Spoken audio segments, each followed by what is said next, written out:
Welcome back to the Left Library. Tonight, we're diving into the world of wage labour and capital by Karl Marx. Now, before you go thinking this is some dusty old history lesson, trust me, this stuff is more relevant than ever. Marx, the OG economist with a killer beard, wrote this back in 1847, but his ideas about work, wealth, and power still resonate today. He wanted to understand the system that we live in, capitalism, and how it shapes our lives. Think of it like this. Marx was like the Neo of economics, taking the red pill and seeing the matrix for what it truly is. He exposed the inner workings of capitalism, and let's just say it wasn't pretty. So buckle up as we explore Marx's ideas in plain English, because understanding this stuff is the first step towards, not getting completely screwed over by the system. Okay, so let's start with the basics. Wage labour. It's a fancy way of saying what most of us do every day. Work for someone else in exchange for money. You clock in, you do your job, you get paid. Simple, right? Well, not so fast. Marx argued that wage labour is at the heart of capitalism's inequalities. See, under this system there are two main players. The workers, that's us, and the capitalists, the folks who own the means of production, which are the factories, the land, the tools, you name it.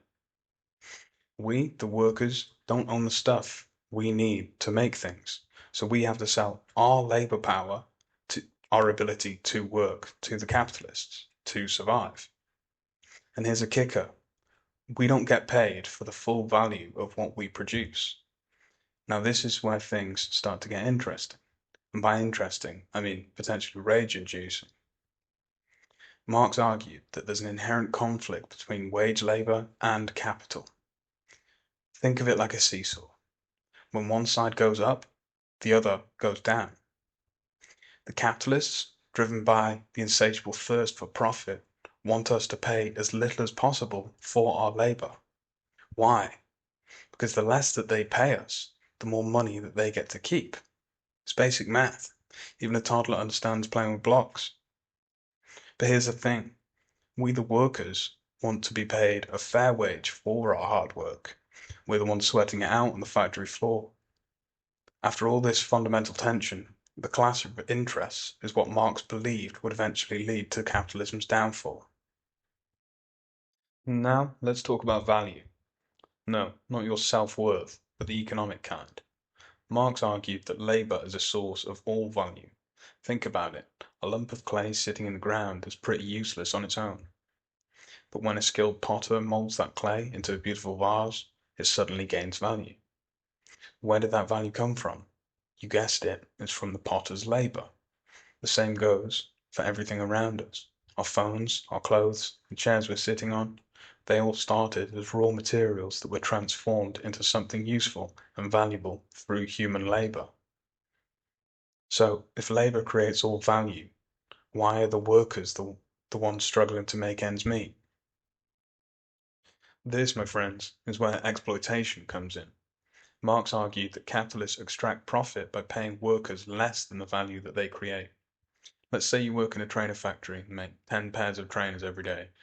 Each pair sells for £100, so you're generating £1,000 of value for the factory owner, but they're not paying you £1,000 a day. They're paying you a fraction of that, maybe £100, maybe less. That difference, the £900 that they're pocketing, is what Marx called surplus value. It's the value that you created with your labour, but the capitalist gets to keep that as profit. And what do capitalists do with all that sweet surplus value? They reinvest it to make even more money, of course. They buy more factories, hire more workers, who they can exploit for even more surplus value, and the cycle continues. This is what Marx called capital accumulation, and it's how the rich get richer while the rest of us are stuck on a hamster wheel. But here's the thing. As capitalists accumulate more and more wealth, it creates all sorts of problems. It leads to a widening inequality, where a tiny elite controls most of the world's resources, while the majority struggles to get by. It also creates economic instability, as we've seen time and time again with economic booms and busts, recessions and financial crises, and let's not forget about the environmental destruction caused by capitalism's relentless pursuit of profit. This has been the Left Library, the home of simple political theory. If you've made it this far, subscribe for even more, and we'll see you next time. Thank you.